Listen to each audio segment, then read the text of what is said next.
Allez, bonjour à tous. On va attaquer maintenant notre deuxième conférence sur l'intelligence artificielle au service du digital. On va faire un petit tour de table. On va commencer par ces dames, et notamment Marion Land. Bonjour à tous, je suis Marion de chez Go Mécano. J'ai la direction du marketing. Go Mécano, c'est une scale-up. C'est l'étape après la start-up. On a le mode projet, on grossit, on est en start-up. On grossit encore, on fait plusieurs millions et on devient une scale-up. C'est donc une scale-up qui propose de la mécanique automobile directement à domicile ou sur site. Ce sont les mécaniciens qui se déplacent chez nos clients pour faire tout ce qui est réparation, entretien sur les véhicules automobiles. La particularité de ce business, c'est que tout est digitalisé, tout se fait via une plateforme. On prend rendez-vous directement sur la plateforme à l'heure et au jour qui nous convient. Et tout est dématérialisé. Vous avez bien sûr notre service client interne qui est à Sophie Antipolis, qui est là pour vous répondre si besoin. Mais le concept même de Go Mécano, c'est rendre accessible la mécanique automobile directement de chez soi le jour J. Et est-ce que tu peux nous parler, alors Marion, elle a un parcours un peu particulier. Oui. On se connaît depuis plus de 10 ans maintenant, mais elle a démarré en tant que chef d'entreprise, donc comme Oui. vous potentiellement dans quelques temps. Est-ce que tu peux raconter justement ton parcours en tant que chef d'entreprise et ce que tu as créé comme type d'entreprise? Oui, tout à fait. Alors j'ai eu la chance de créer 4 entreprises dans ma vie. Je vieillis, donc forcément ça commence à faire un petit peu. Il y a 14 ou 15 ans, j'ai créé ma toute première entreprise qui était une agence en e-réputation, tout ce qui était présence sur Internet, ce qui semble maintenant d'un classique évident. Il y a 14 ou 15 ans, ça l'était beaucoup moins sur comment gérer les données qui étaient les nôtres sur les moteurs de recherche, comment optimiser ça, qu'est-ce qu'on veut montrer, qu'est-ce qu'on ne veut pas montrer, et comment faire en sorte que ça devienne un business à part entière. Donc ça, j'ai fait ça, puis après, j'ai fait de la vente par correspondance, puisque c'était mon cœur de métier idéalement. Et ensuite, je suis allée installer une chaîne de bazar connue ici, dans le sud-est de la France jusqu'à Lyon, sur le marché polonais. Donc là, on part dans les études de marché, dans l'apprentissage de la langue, dans l'apprentissage des mœurs, des façons de faire, des façons de voir, et comment on s'approprie un business pour aller conquérir un nouveau marché. À moindre échelle, ça marche aussi en France. Go Mécano a été créé dans le sud de la France. Comment on va conquérir les Lillois? Est-ce que le client de Roquefort-les-Pins est le même que le client lillois? La réponse est non, et il faut se préparer à ça. Donc tous ces parcours-là ont fait qu'on est là aujourd'hui, et ça me fait vraiment très plaisir de participer à cette table ronde. Merci Marion. Donc Marion qu'on va retrouver juste après sur l'autre conférence sur la création des applications. Parce que justement, au cours de sa carrière de chef d'entreprise, elle a aidé certaines entreprises à créer des applications. Alors maintenant, on va passer à Kathleen Morandi, qui a la particularité notamment d'avoir été accompagnée par Alexandre Gomez de la Chambre de métier et de l'artisanat, qui est présent aujourd'hui. Donc bonjour Kathleen. Bonjour à tous. Moi je suis photographe sur Nice, je suis essentiellement spécialisée dans la danse, donc tout ce qui est gala de danse et aussi shooting individuel de danseurs. Je suis également des photos pro, donc portrait, branding, lifestyle et aussi des événements pour les particuliers, donc les mariages et les baptêmes. Et je suis contente d'être ici, de vous partager mon expérience avec l'intelligence artificielle et aussi surtout de penser à ses limites. De voir l'ensemble de cette intelligence artificielle. Et après aussi, on verra avec Marion notamment comment mesurer l'efficacité de cette intelligence artificielle. Alors, on va vous représenter du coup Alexandre et Aurel. Bonjour à tous, bonjour à ceux qui viennent d'arriver. Donc, je suis Alexandre Gomez, conseiller numérique au sein de la Chambre de métier et de l'artisanat. J'accompagne les artisans, j'accompagne notamment Kathleen sur leur présence en ligne. Ça peut être sur divers sujets, ça peut être sur le site internet, ça peut être sur les réseaux sociaux. Et maintenant, quasiment à chaque rendez-vous, on intègre l'intelligence artificielle. Voilà, donc on va pouvoir en discuter.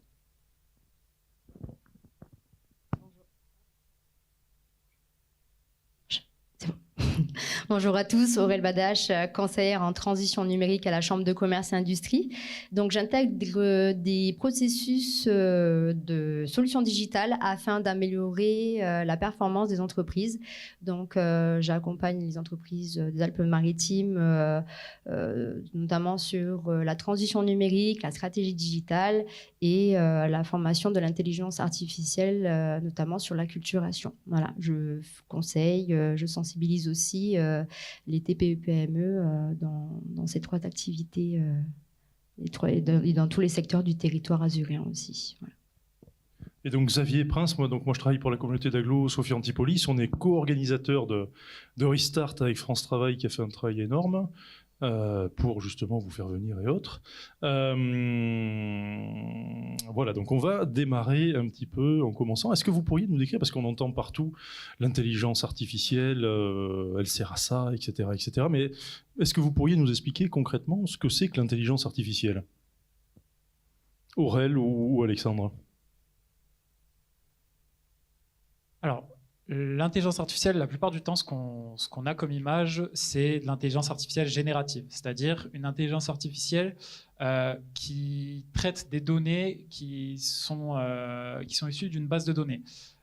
C'est-à-dire, elle va analyser l'information d'une base de données et elle va la retranscrire de la manière souhaitée en fonction des résultats qu'elle aura analysés. Pour vous donner un exemple plutôt, voilà, pour vulgariser un peu la chose, si l'intelligence artificielle, si je lui demande de me créer une maison, il faut déjà qu'elle sache ce que c'est une maison. Donc, quand je lui ai demandé de me décrire une maison, avant ça, il faut que je lui ai donné dans sa base de données des éléments, des photos, des textes, tout ce qui va permettre de décrire ce que c'est qu'une maison. Elle va analyser ça et après, elle va analyser du coup qu'il y a des murs droits, qu'il y a un toit pointu, une porte rectangulaire. À partir de ces données, elle va pouvoir me recréer la maison dans le style que je lui demande, de la manière que je souhaite. Voilà, pour vulgariser un petit peu, voilà ce que c'est l'intelligence artificielle. Ok, alors maintenant on va voir avec nos chefs d'entreprise et avec vous du coup à la Chambre de commerce et d'industrie et la Chambre de métier, comment vous l'utilisez et comment vous le conseillez au jour le jour pour les entrepreneurs. Toi Marion, tu l'as découvert comment l'intelligence artificielle ? Moi, j'étais toute seule et je faisais beaucoup de choses. Et j'en ai eu assez d'être toute seule et de faire beaucoup de choses. C'est-à-dire, tu faisais le commercial, la gestion, le marketing Oui, après, c'est le propre de travailler dans une petite structure, donc soit d'être à son compte, soit de lancer son activité, soit d'être à peine deux pour faire à peu près 50 métiers. C'est le quotidien, je pense, de beaucoup de personnes dans cette salle. Et en fait, on attend des résultats parce que nos journées, il faut qu'à la fin de la journée, on soit fiers de nous, on soit fiers de ce que l'on fait, et surtout qu'on ait l'impression même pour nous-mêmes d'avancer et d'arriver à faire des choses et de se dire bon bah j'ai pas fait la même chose qu'hier. C'est un peu ce qui nous motive tous dans cette salle, je pense. Et ben, on est forcément limité par le nombre d'heures dans une journée parce qu'il n'y a que 24 heures dans une journée. Et qu'est-ce qui peut être chronophage pour un chef d'entreprise, par exemple ? C'est se remettre en question. Alors, c'est bête ce que je vais dire, mais tu vas voir, j'arrive, je te promets, il y a un plan derrière. C'est se remettre en question et c'est dire, est-ce que je fais les choses bien ? Est-ce que j'ai pris la bonne direction ? Est-ce que les choses que je fais, je les fais certes correctement, mais est-ce que ça va dans le bon sens et la bonne direction de là où il faudrait que j'aille ? Et ça, c'est des questions qui prennent beaucoup de bandes passantes et qui prennent beaucoup de réflexion et de temps et dont on n'a pas toujours le temps de se poser dessus quand on est chef d'entreprise. Et du coup, on a ces intelligences artificielles qui ont hyper bien évolué et qui, du coup, comme l'a dit Alexandre, ont comme base de données toutes les bonnes pratiques du web de manière générale, de tout type d'entreprise. Donc à partir du moment où on va les interroger, je vais y venir là-dessus à proprement parler, à partir du moment où on va les interroger avec nos prompts, nos propres idées, ça va aller puiser dans leur propre base, dans ce qu'ils ont proprement appris eux-mêmes et nous dire, à leur façon, Marion, moi si j'étais toi, je devrais faire ça. Ou Marion, moi, si je devais écrire cet article, je l'écrirais comme ça.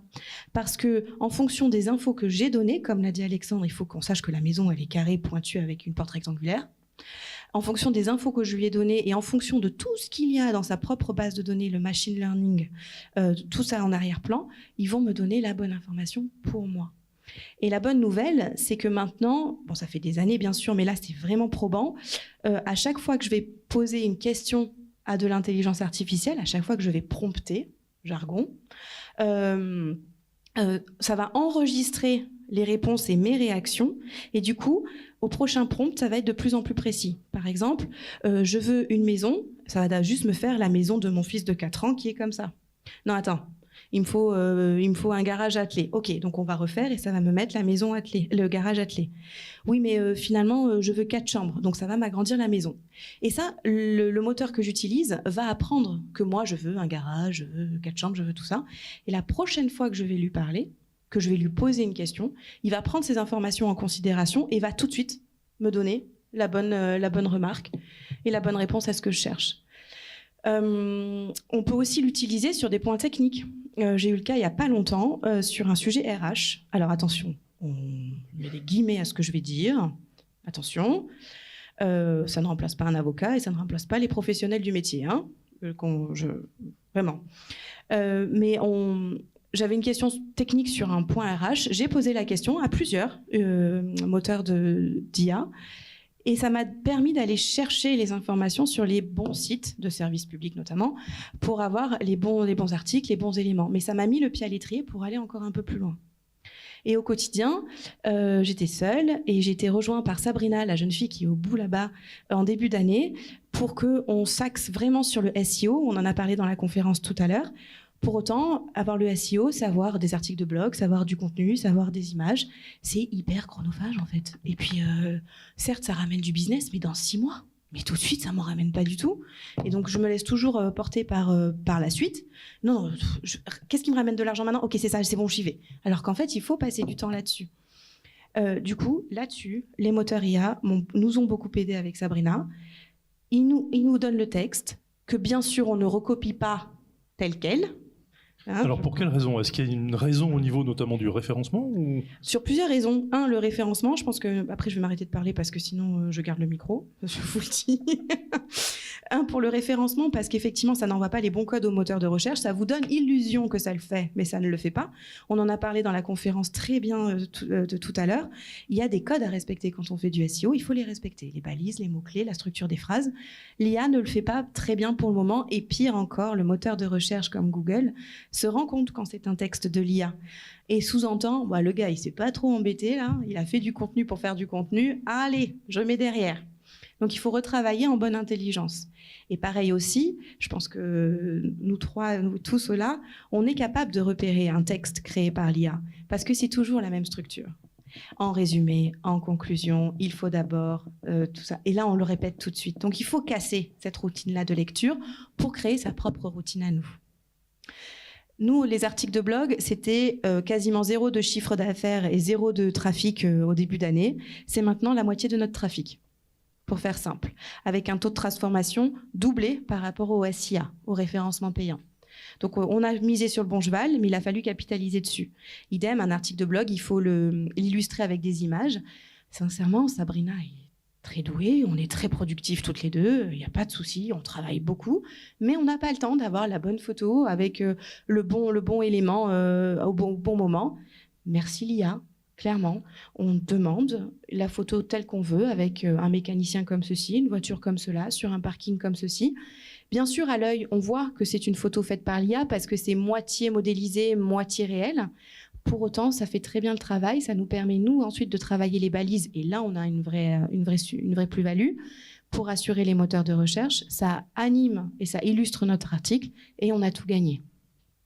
Et alors tout à l'heure, on verra les moteurs les sites internet ou autres que vous utilisez justement pour créer du texte, des images ou des vidéos. Alors justement, Kathleen, vous êtes photographe, donc l'image, la vidéo, etc. Est-ce que vous pourriez raconter, parce qu'on a du mal à imaginer une photographe qui utilise de l'intelligence artificielle, est-ce que vous pourriez nous raconter comment c'est venu dans votre métier et comment Alexandre, après à la chambre de métier, vous a aidé à mettre ça en place dans votre activité ? Alors c'est vrai que pour des métiers créatifs, on a toujours un peu peur de l'intelligence artificielle. On se demande toujours si on va être remplacé, si on va être encore dans le coup, si finalement on ne va pas devoir changer de domaine. Et c'est vrai que je me suis dit, alors soit je m'y intéresse, ou soit non, je ne m'y intéresse pas parce que ça ne vaut pas vraiment la peine. Et je me suis quand même posé la question en me disant, il y a quand même toutes les plus jeunes qui s'en servent. Et je me suis dit, il faut vraiment que je sois dans le coup et que j'arrive à m'en servir.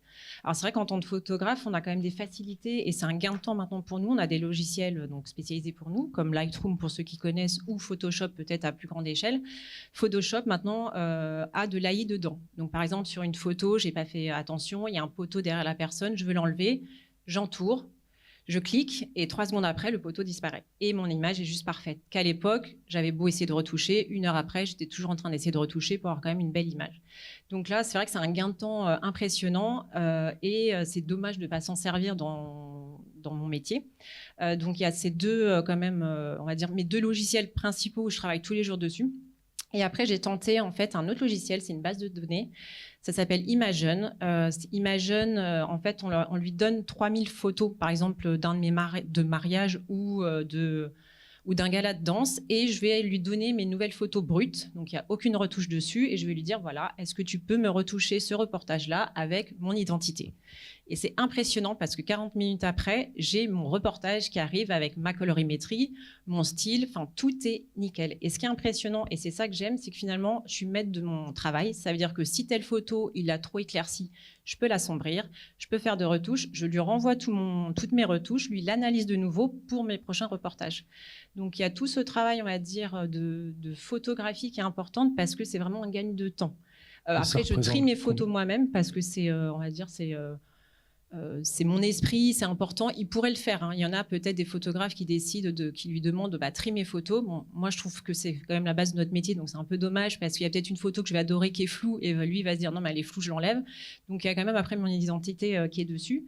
Et le fameux ChatGPT, donc avec Alexandre, il était venu à la maison, on avait regardé mon site internet, on avait regardé mes réseaux sociaux.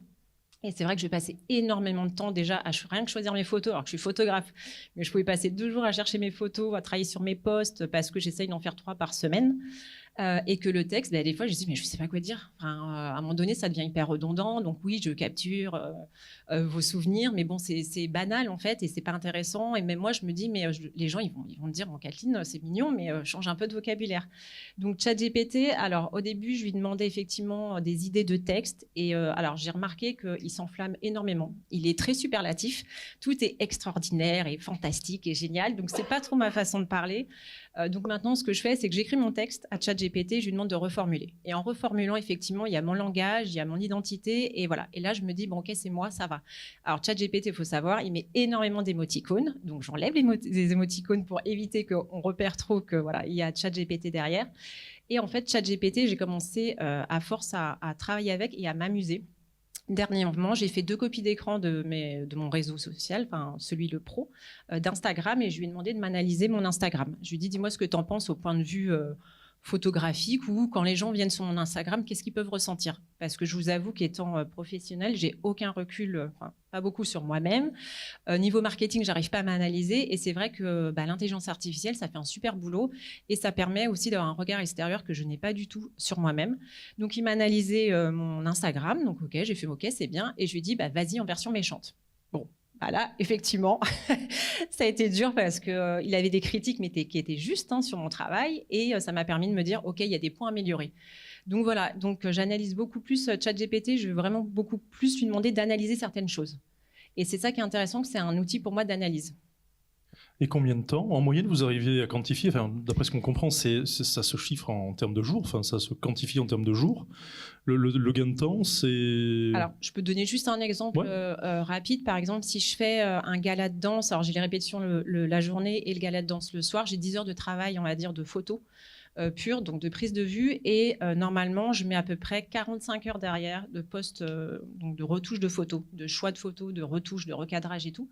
Et donc j'ai pris ce logiciel Imagen en lui disant voilà, je te donne 3000 photos et dis-moi combien de temps tu vas mettre.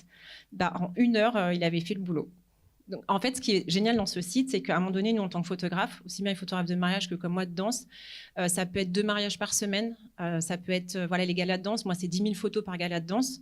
Si j'en ai 5, 6 ou 7 dans le mois et que je veux livrer mon client en 2 semaines, à un moment donné, je suis avec 60 000 photos. Donc, il faut que je sois productive. Si je me couche tous les soirs à 3-4 heures du matin, je vais avoir de la fatigue. Donc, le prochain gala de danse, je serai moins bien. Donc, finalement, c'est un outil qui me permet, moi, de me sentir en forme, mieux pour mes clients. Et en même temps, lui, me fait un travail super pro.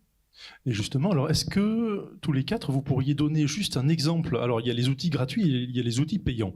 On va y venir après peut-être, mais est-ce que vous pourriez donner aux personnes qui sont là des noms d'outils gratuits, par exemple en rédactionnel, qu'est-ce que vous utilisez? Pour les images, qu'est-ce que vous utilisez? Donc ça, vous l'avez dit. En vidéo, par exemple, est-ce que vous pourriez nous en parler? En outil gratuit, malheureusement, il n'y a plus grand-chose de performant sur le marché parce que ça a été très gratuit, très tout de suite pour capter le marché. Et puis finalement, comme toujours, le produit est gratuit d'abord, le fameux freemium qu'on connaît tous, le produit est gratuit d'abord. Et puis dès que vous êtes appâté, eh bien, on vous demande un prix qui semble dérisoire comme ça, mais mine de rien, vous payez. Et du coup, il y a plus d'outils gratuits. Tu vas me répondre, oui, mais il y a ChatGPT qui est encore gratuit. Oui, mais sur une version... je pense que je peux prendre le mot obsolète. La façon de réfléchir, la façon de raisonner, la façon de prompter, la façon de répondre va vraiment dater d'il y a 2-3 ans. Et ça va se ressentir en fait dans l'approche et dans le texte qui va sortir.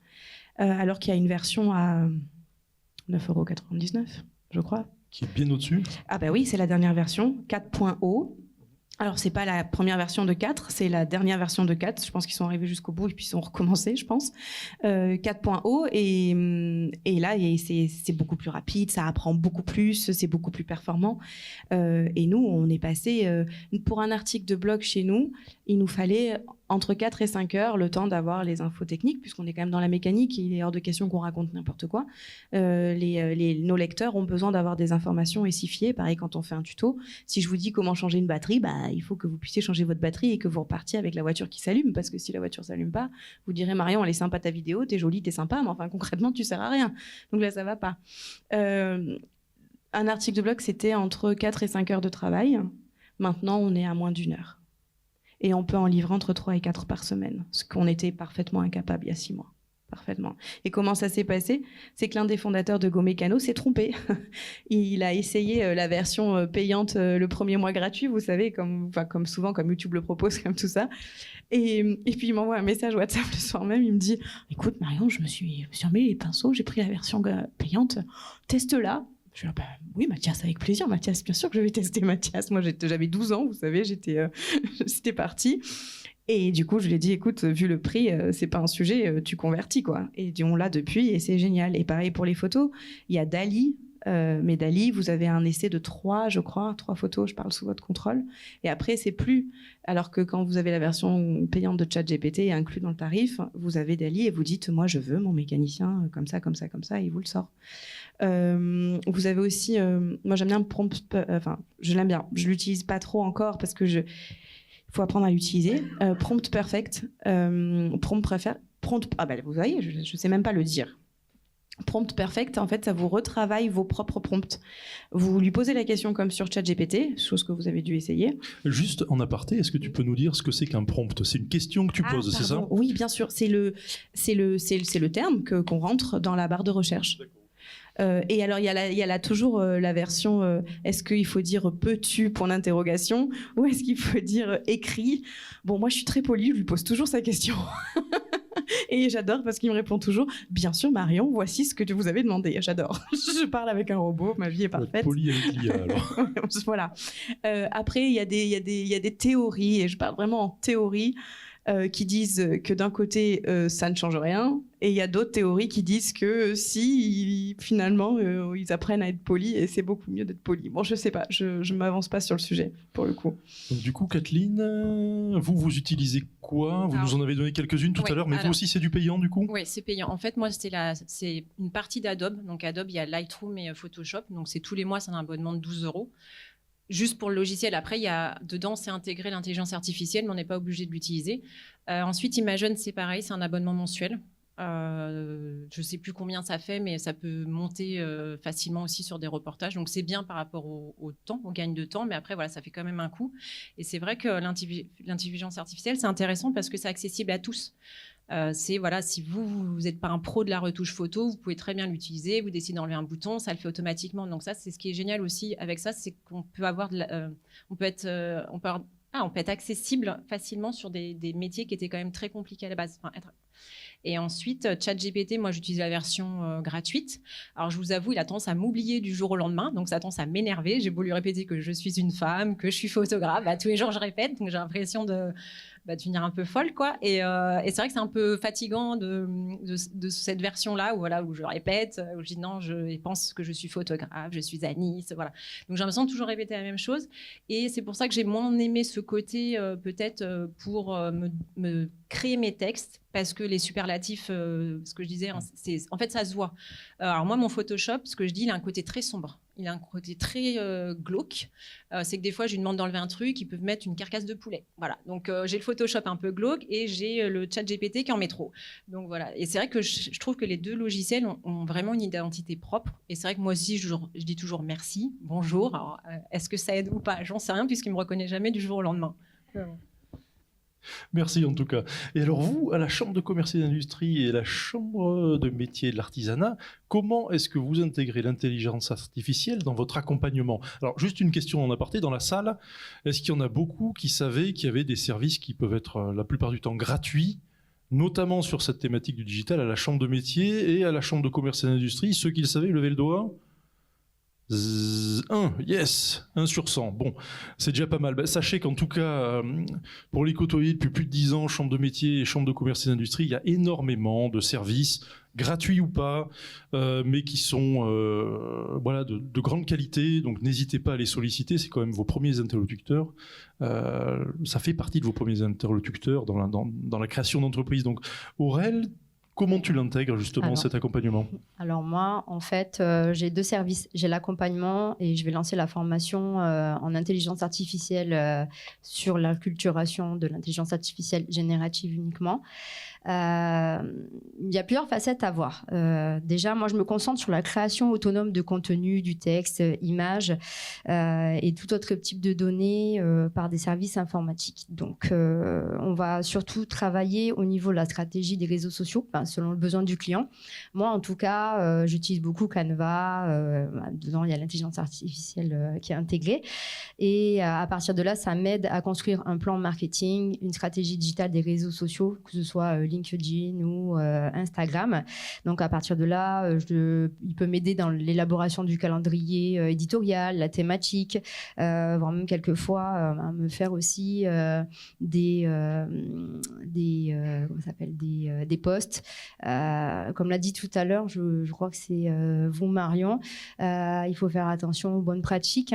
C'est pas que on arrive à sortir quelque chose suite à un prompting, même si le prompting est de bonne qualité, que le résultat va être aussi de bonne qualité. Donc, moi, en premier lieu, que ce soit dans mes accompagnements ou dans les formations, déjà, je dis que l'intelligence artificielle est un stagiaire. Il ne va pas vous remplacer, il va vous aider, il va automatiser vos tâches, il va vous aider dans l'amélioration de l'expérience client, l'analyse des données, enfin tout, voilà, vraiment faciliter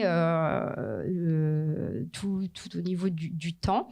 Mais si vous n'avez pas de base non plus de connaissances, ça ne vous servira à rien parce que il y a des fois des défauts dedans, il y a des biais, voilà, c'est l'intelligence artificielle et même si des fois on prompte bien, le résultat n'est pas là.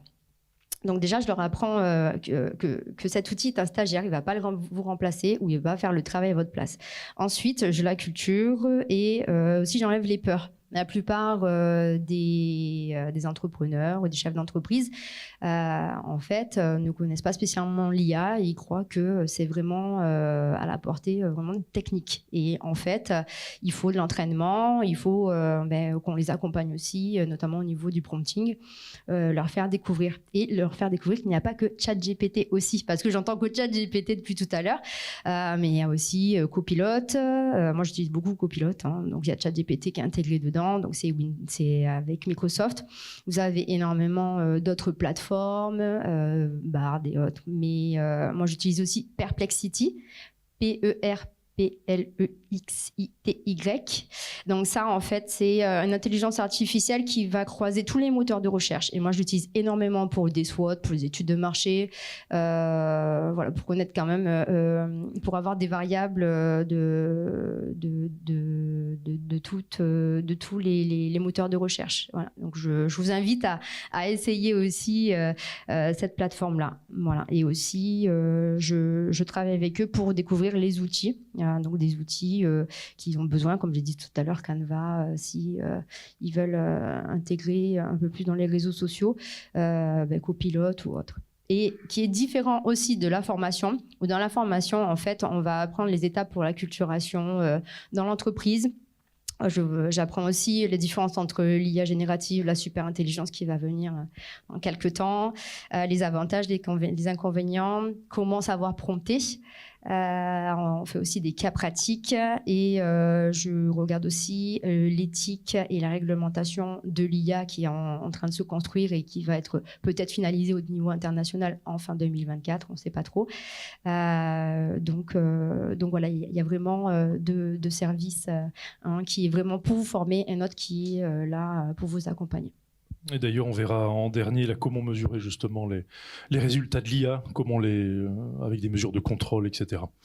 Et toi, Alexandre, alors, est-ce que tu peux aussi nous parler de l'accompagnement avec Kathleen? Comment ça s'est construit? Comment tu l'as orienté? Oui, tout à fait. Alors moi, de toute façon, l'intégration de l'intelligence artificielle, c'est devenu incontournable. Dans chacun de mes rendez-vous, j'en parle, on l'évoque et on travaille dessus. Que ce soit pour des artisans qui ont un tout petit niveau ou des artisans qui sont déjà bien plus avancés, que ce soit au niveau de leur structure ou même de leurs compétences digitales. Finalement, avec Kathleen, la problématique qu'on avait, c'était comment essayer de réduire certaines tâches qui étaient chronophages. La rédaction de texte qui devient longue, la création de contenu qui prend beaucoup de temps. Comment est-ce que je fais pour optimiser mon temps et éviter que ces tâches qui sont fastidieuses, longues et finalement sur lesquelles je ne gagne pas beaucoup d'argent, comment est-ce que je fais pour les réduire au minimum en termes de temps et pouvoir après me consacrer à d'autres tâches sur lesquelles je pourrais gagner de l'argent, pour aller prospecter, pour aller rencontrer de nouveaux clients, pour proposer de nouveaux shootings, etc. Si je reviens finalement sur la partie prompt, je dirais que alors moi je suis un peu plus direct, je lui dis exécute, fais, voilà. Je mets pas forcément de politesse dans la manière dont je lui parle. Je dirais que le plus important, c'est de lui expliquer qui vous êtes, qu'est-ce que vous faites et qu'est-ce que vous attendez de lui. Je reprends l'histoire de la maison tout à l'heure. Si je ne lui explique pas ce que c'est une maison, il ne peut pas me décrire ce que c'est une maison. Donc, il faut que lorsque vous faites votre prompt, lorsque vous faites votre requête, vous lui expliquiez « Ok, moi je suis un artisan, je suis un créateur, je fais des bijoux, je fais de la photo, je suis dans la mécanique. Voilà ce que je fais. J'ai besoin de toi sur telle thématique. On va travailler sur ce sujet. Il faut que tu m'apportes une réponse de cette manière. » C'est finalement le plus important, la manière dont vous avez posé votre question, votre prompt, votre requête, pour que derrière le résultat soit le plus adapté possible. Et on est d'accord, vous pouvez accompagner les entrepreneurs qui soient en cours de création ou dans le cadre d'un développement d'activité? Alors, au sein de la Chambre des métiers, on a la possibilité d'être accompagné quand vous avez un projet d'entreprise artisanale ou que vous avez déjà une entreprise artisanale. L'objectif, tous les accompagnements, toutes les formations ne sont pas accessibles en fonction de si vous êtes porteur de projet ou que vous ayez déjà une entreprise. Mais l'objectif, c'est que vous ayez un accompagnement qui soit adapté à votre besoin et en fait, que vous soyez porteur ou que vous ayez créé, voilà, que ce soit dans le bon timing également. Et moi, en fait, donc il y a la formation qui est payante à 804 € hors taxe. Donc voilà, il ne reste plus trop de place pour cette session-là. Mais en tout cas, l'accompagnement se fait un accompagnement sur devis, sur mesure aussi, personnalisé. Je fais tout le temps un petit état des lieux avec vous, un petit audit pour savoir où vous en êtes aussi par rapport à votre stratégie digitale, à lever aussi les leviers digitaux et à intégrer l'intelligence artificielle automatiquement dedans chaque levier digital ou chaque stratégie en tout cas. Alors par contre, ça peut être pris en charge, ces 804 €, notamment s'il vous reste du CPF, etc. OPCO. OPCO, ouais, ok. OPCO, ouais. Moi j'ai juste une question, je vois qu'il y a pas mal de personnes. Je vais essayer de voir par rapport aux statistiques, il n'y a que 15% en fait, des chefs d'entreprise en France qui sont acculturés à l'IA. Je voulais juste savoir si vous pouvez lever la main, les personnes qui ont déjà utilisé l'IA ou qui l'utilisent déjà au quotidien. Ouais, quand même. Et vous savez que utiliser l'IA même professionnellement a un impact personnellement. Donc, est-ce que vous l'utilisez aussi à titre personnel? Un peu moins. Ah ouais, un peu moins, ouais. Ah, c'est sympa. Et combien d'entre vous sont chefs d'entreprise? Ah ouais, quand même. Je pensais pas qu'il y aurait autant de chefs d'entreprise. Ok. Bah, si vous le voulez bien, maintenant on va passer à la dernière partie, l'analyse des données. On en parlait souvent avec Marion, justement. Est-ce que tu peux nous dire comment toi, tu analyses les données liées à l'IA, le temps gagné ou autre? La bonne nouvelle, c'est que je suis plus très jeune. J'ai 37 ans, et ce qui veut dire que ça fait 15 ans que je suis sur le marché du travail, 15 ans que je suis active. Ce qui veut dire que ça fait 20 ans que je m'intéresse au monde professionnel depuis que j'ai eu mes 18 ans et que j'ai commencé mes études. Donc j'ai 20 ans d'historique. C'est affreux de parler comme ça d'ailleurs, merci Xavier. J'ai donc 20 ans d'historique et d'évolution. Quand je vois maintenant que je parle à mes petits alternants qui ont 19 ans maintenant, je passe vraiment pour un vieux chameau, mais enfin. Sur comment on travaille avant, comment on travaille maintenant et quelle a été l'évolution. Donc on a nous-mêmes notre propre intelligence artificielle interne avec nos propres métriques à nous, où on sait comment on travaille. Maintenant, à 37 ans, je sais que telle tâche, il me faut tant de temps, telle tâche, il me faut tant de temps, telle tâche, je suis nulle. Je le sais. Ben, on va pas en faire un plat, c'est comme ça. Voilà, ça, j'aime faire, ça, j'aime pas faire. Et c'est comme ça, en fait, qu'il faut que ça devienne maîtrisable.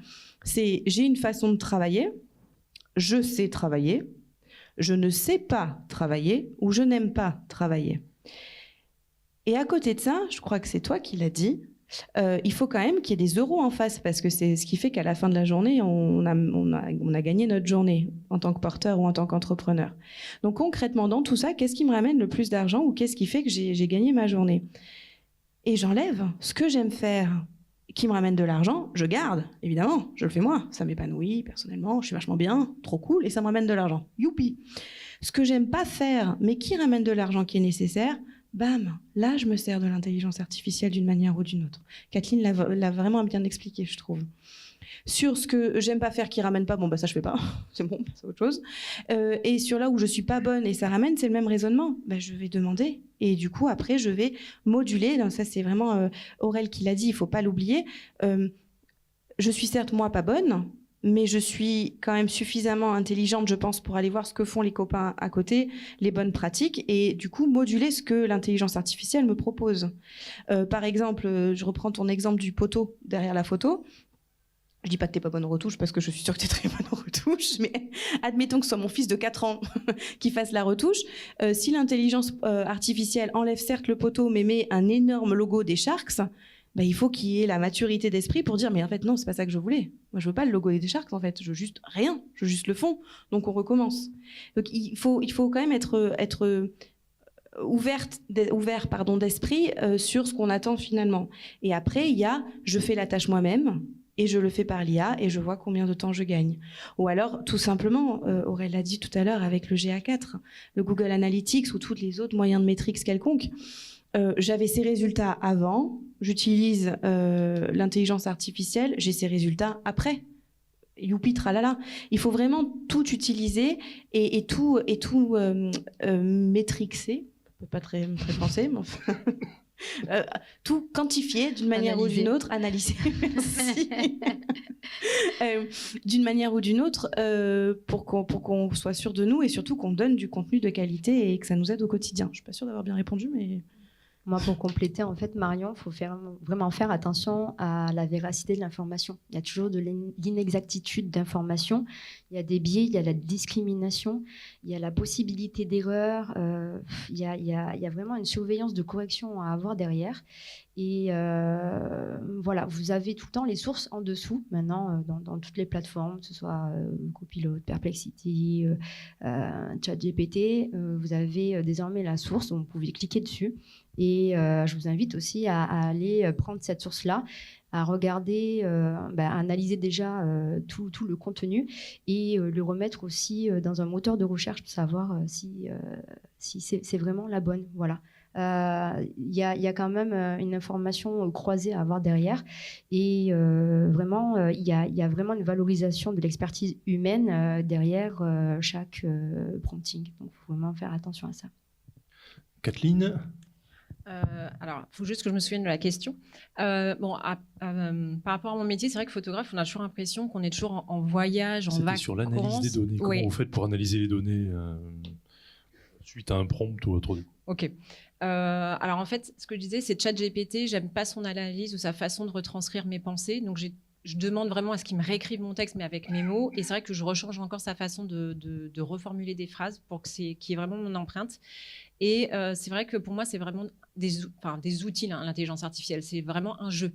Il faut un côté de lâcher prise en se disant on va peut-être pas maîtriser cette partie-là parce qu'on a toujours le besoin d'être partout et de tout contrôler. Mais je crois qu'il faut vraiment se dire voilà, on est un enfant de 5 ans et on joue avec un logiciel et il faut s'amuser. Et on a dans tous les cas la possibilité de revenir en arrière. C'est-à-dire qu'il nous propose un texte. Si on n'aime pas, on change des mots, on refait, on rechange, on lui redemande de reformuler. Enfin, il faut vraiment jouer là-dessus et pas hésiter en fait à travailler et de faire comme un dialogue en fait avec lui en lui disant ça j'aime pas, est-ce que tu peux reformuler telle chose, comme je vous disais en fait le gros logiciel de base de données, les photos il les traite, mais si j'aime pas je rechange. Enfin, je suis pas obligée d'écouter à 100% ce qu'il me dit. Donc c'est vraiment pour moi un outil, un gain de temps énorme sur le travail, parce que c'est vrai que nous les photographes on fait 1 heure de shooting, mais derrière on est 3 heures derrière l'ordinateur, et je vous avoue qu'on passe énormément derrière l'ordinateur à post-traiter les photos, et c'est pas ce qu'on aime. Nous on aime le contact humain, il y a le service client, enfin il y a peut-être je sais pas, faire d'autres shootings sur la créativité, enfin sur la création, il y a beaucoup de créations à mettre en place et des fois on perd trop de temps derrière l'ordinateur. Donc je me dis ces outils-là, c'est vraiment une aide qui nous permet nous de nous concentrer sur le principal, le service client, les gens, chercher de nouveaux prospects et avancer. Alexandre, est-ce que tu as quelque chose à rajouter? Justement, à ce sujet-là, c'est évident que lorsque vous allez avoir du contenu, que ce soit du contenu textuel, du contenu d'image, du contenu vidéo, au final, c'est vous qui avez le dernier mot derrière. Il ne faut pas que vous vous disiez c'est un outil qui va faire le travail à ma place. Autant sur l'analyse de données que sur le contenu textuel, visuel. Si je lui fournis une analyse, si je lui demande de me faire une analyse, et qu'il me fournit une analyse qui n'est pas bonne, ça va se voir tout de suite. Par contre, et la même chose, si je lui demande de me rédiger un texte, une description, il faut que ça puisse coller à ma manière de parler, il faut que ça puisse coller aussi à ma demande initiale. Et au final, c'est vous qui avez le dernier mot. Si le texte ne convient pas, vous n'allez pas le mettre sur votre site internet. Si l'image qui vous propose ne convient pas, vous n'allez pas la mettre sur vos réseaux sociaux. Voilà. Au final, c'est vous qui restez la personne, le décideur. Bon, moi, vous avez compris, j'ai une grande capacité d'analyse. Je suis très analytique. Donc, après GA4, moi, vraiment, je vous invite à analyser vos données. Il y a une grande quantité de données, quelquefois, et donc il faut savoir comment les identifier face à des tendances. On appelle ça aussi l'analyse prédictive. En travaillant avec les cafés, hôtels, restaurants et autres, je vois qu'en mettant en place toutes ces données-là, c'est vraiment une mine d'or, des petites pépites que vous pouvez améliorer l'expérience client, mais aussi dans le marketing personnalisé. Donc, je ne sais pas si vous avez des produits, des services par rapport à ça. Vraiment, ça va aider à l'optimisation de processus, mais aussi améliorer l'expérience client, avoir du marketing personnalisé et surtout faire des ventes additionnelles et augmenter aussi votre taux de conversion. Voilà. Alors justement, Marion, je crois que tu avais quelque chose à ajouter là-dessus. Pour faire le lien entre vous deux, j'aime comparer tous les moteurs d'IA à des enfants de 4 ans. Il faut toujours être précis. C'est pas mon petit pote, tu peux prendre le verre d'eau et aller le mettre dans la cuisine. L'enfant de 4 ans, il va vous faire le tour de la maison avant de trouver le verre d'eau. Et dans la cuisine, il va vous le mettre partout, sauf là où vous voulez qu'il soit, parce qu'il va vous le mettre par terre ou à côté ou sur la chaise. Et quand vous allez prendre la chaise, le verre d'eau va tomber, bien évidemment, parce que sans ça, c'est pas rigolo. C'est plutôt, hey, mon petit pote, tu peux aller chercher le verre d'eau qui est dans le salon sur la table basse. Fais attention, il est plein quand tu marches, concentre-toi. Peux-tu le mettre sur la table de la cuisine, au milieu de la table, pour ne pas qu'il tombe? C'est comme ça que ça va se passer. C'est pareil avec, je trouve, l'intelligence artificielle. C'est pas juste. Et mon petit pote, ChatGPT, Perplexity, un ou autre, on s'en fiche. Est-ce que tu peux écrire un post LinkedIn sur ma présence au forum Restart? Ouais, t'es qui? Et là, on retombe dans ce que tu disais tout à l'heure. Ouais, et quoi? Et vous allez avoir un truc plein d'émoticônes. C'était extraordinaire, Forum Restart, the place to be. Il va pas vous dire où c'était, il va pas vous dire ce à quoi vous avez servi, il va pas vous dire ce pourquoi c'était fait, il va pas vous dire quelle personne extraordinaire vous avez rencontrée. Pas du tout. Alors que si vous mettez, est-ce que tu peux écrire une publication LinkedIn sur ma présence au Forum Restart qui était aujourd'hui jusqu'à 20h, ce jeudi 26 septembre au Forum Arena, qu'on a animé des conférences, qu'il y avait du monde, des entrepreneurs, des porteurs de projets, des repreneurs, que c'était super enrichissant, qu'il y a eu des personnes pertinentes et qu'on a abordé tous les sujets. Là, tout de suite, mon post LinkedIn il va être un peu plus cohérent par rapport à moi-même. Tout de suite. Et un peu moins exhibitionniste. Donc il y a un peu de boulot quand même, du coup. Bah, disons qu'il ne faut pas... Tu l'as dit. Pardon, moi je tutoie tout le monde au fait. Moi je suis en start-up. C'est un stagiaire. Donc il faut quand même lui apprendre à réfléchir et à faire comme on veut. Le stagiaire, même les plus performants, et on a tous été stagiaires, on a tous été performants bien sûr, mais il faut apprendre, il faut guider. Et si on guide pas, on n'a pas. C'est pareil. Eh bien, merci. On a juste le temps pour une ou deux questions. Si vous voulez, est-ce qu'il y en a parmi vous? Vous levez juste la main, je viens vers vous, vous posez votre question. Est-ce qu'il y a des questions? Non? Rien? Kathleen, une question. J'ai juste demandé à ChatGPT ce qu'il pensait de l'intelligence artificielle tout à l'heure. Donc je vous lis sa réponse, je trouvais ça intéressant. Il me dit « Je pense que l'intelligence artificielle est surtout là pour amplifier le potentiel humain, pas le remplacer. Elle permet de libérer du temps et de l'énergie pour les aspects plus créatifs et émotionnels du travail, tout en laissant à l'humain le contrôle final sur les décisions importantes. En résumé, l'intelligence artificielle est une alliée puissante quand elle est bien utilisée, mais il est essentiel de garder une approche équilibrée et de jamais perdre de vue la valeur humaine dans les métiers créatifs. » Donc voilà, je trouvais ça intéressant et je trouvais que c'était bien résumé. On aurait pu faire 3 quarts d'heure de pitch en une première intervention de Kathleen qui aurait tout résumé. Sur la vidéo, on gardera que la fin du coup. Eh bien, écoutez, en tout cas, merci beaucoup Marion, Kathleen, d'être venus témoigner sur ce que vous apporte au quotidien l'intelligence artificielle. Merci encore une fois, Chambre de commerce et d'industrie, Aurel. Merci à vous. Et toi aussi, pour votre présence ici et pour vos témoignages. Merci pour votre attention. Là, on va terminer les conférences. Alors, la première partie des conférences, puisqu'il y en a une autre à 18h30. Là, après, on va parler des applications. Comment créer sereinement une application? Les pièges à éviter. Vous verrez, il y a quand même pas mal de choses à voir. C'est pas du tout la même technicité que la création d'un site internet.